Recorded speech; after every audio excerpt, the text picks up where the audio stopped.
What's up, you guys? Today's animated series review is about a group of fighters from all unique backgrounds coming together to save the world from being conquered and corrupted by darkness. It is also based off of one of video games' most successful franchises ever created, and I'm talking about Mortal Kombat Defenders of the Realm. Mortal Kombat the animated series aired in 1996, consisting of one season with 13 episodes. The story focuses on the aftermath from the 1995 film Mortal Kombat the movie and selected events regarding the storylines from Mortal Kombat 3 and Ultimate the video game. Since the last tournament, Earthrealm is yet again in danger with portals that are vastly scattered throughout the lands opening in various locations, causing not only Outworld enemies to enter but other warriors from different realms as well.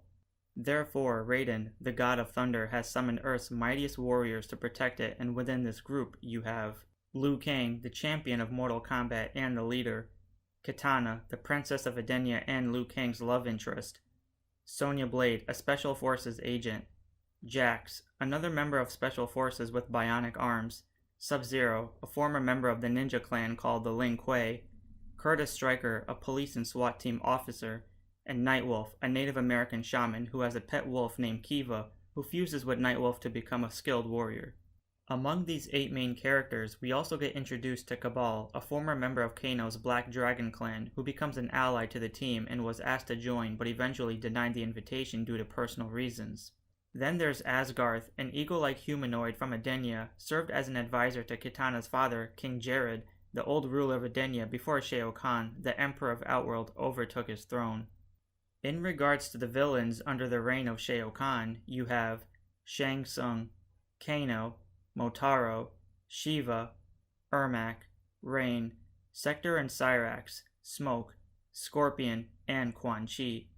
Then we get introduced to some new characters like Colonel Zenkaro, Zara, Oniro, and Hideyoshi.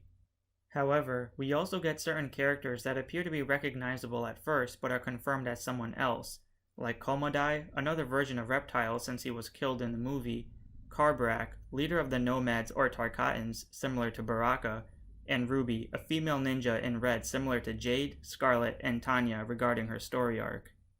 Throughout the show, each episode continues from the previous one to further explain the story as to what happens next. To even indicate that the show is in fact a continuation of Mortal Kombat the movie, we are shown scenes from the film like LIU Kang vs Sub-Zero, SONYA BLADE vs Kano, and LIU Kang vs Shang Tsung, all with the exception of a toned-down version to make it seem kid-friendly. But these aren't the only changes made to the show. For some strange reason, the group of heroes are actually established in a secret base or command center located somewhere in the desert operated by NIGHTWOLF, who monitors and locates portal rips. But it doesn't stop there. Our heroes are also given special communicators for interactions on special missions and dragon jets for transportation. Sadly, none of this screams out Mortal Kombat. Regardless to whoever the group is fighting, the plots are somewhat the same, as every episode has NIGHTWOLF, the character who barely goes on missions, detecting portal openings, which makes the rest of our heroes, except for Raiden, to go on a wild goose chase across the world to defeat the enemies and stop them from entering Earthrealm. Once arriving, Stryker closes the portals with his batons as a device. And speaking of Raiden, he does just as you'd expect him to do, absolutely nothing. Every episode he tells the heroes he can't go here or there as his powers are weakened in other realms. At this point, he says it so often that everyone starts to give him lip, knowing he can't really do much. He embraces his failures and uses dry humor to cover up his emotions, but then again, there's only one good fight scene where he kicks Shang Tsung's ass. There are some episodes where we get to learn about some character origins, as one of my favorites has to be involving Sub-Zero, Ninja Smoke, and the Lin Kuei, and how Smoke sacrificed his life to save Sub-Zero, thus resulting in him transforming into the robot version. My second favorite would have to be Kabal's origin and how he was ambushed and lived with the scars of his failures and insecurities underground. However, some of the more vague versions would have to be certain characters overcoming their dependence on technology as they are taught to rely on their inner strength and wisdom.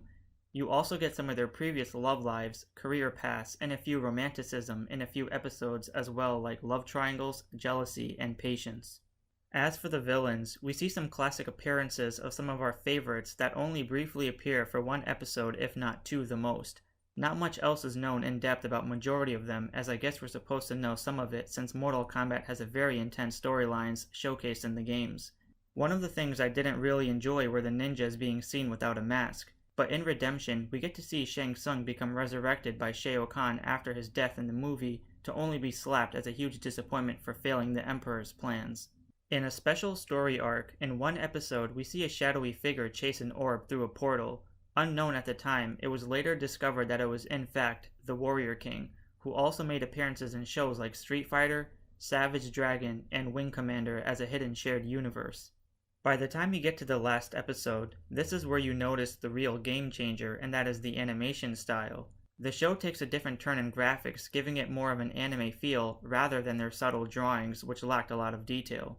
Despite most of the inconsistencies, cheesy dialogues, and cringy catchphrases like Sonya Blade saying "combat time" and "kiss off," and the amount of times they whisper during conversations, the show really did have potential, as it contained somewhat emotional endings, their iconic signature moves, one of them not being Liu Kang's very loud screech when doing jump kicks, and suspenseful music, which is probably one of the bigger highlights as it's purely that 90s techno of nostalgia. Neglecting its huge roster based off the first movie and Mortal Kombat 3/Ultimate the video game, many characters did not appear, and with the second Mortal Kombat movie, Annihilation, releasing shortly after, it really throws mostly if not everything this show tried filling in regarding the plot holes down the drain, as characters like Stryker, Cabal, Sub-Zero, Nightwolf, and especially Quan Chi had no continuity in their story arcs.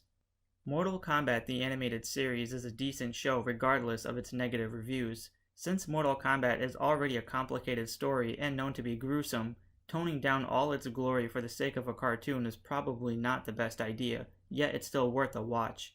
Although the show ends on a cliffhanger as the Battle of Realms continues, and just when the story really starts to pick up and go a little more in-depth, assuming there's going to be another season, the show was unfortunately cancelled, leaving fans who appreciate it to enjoy it for the most part. Therefore, Mortal Kombat Defenders of the Realm, the animated series, gets a B-. Thanks for watching, give a like and subscribe for more animated series reviews, and stay tuned for the next episode.